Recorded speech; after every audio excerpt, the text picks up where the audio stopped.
यांच्याकडून 300 रुपये,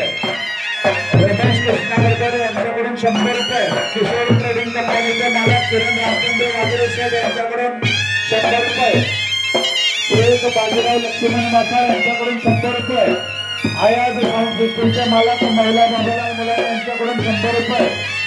नवतरुण गणेश मंडळाचे अध्यक्ष महेश श्रीरंग यांच्याकडून 100 रुपये, भरत माता पाटील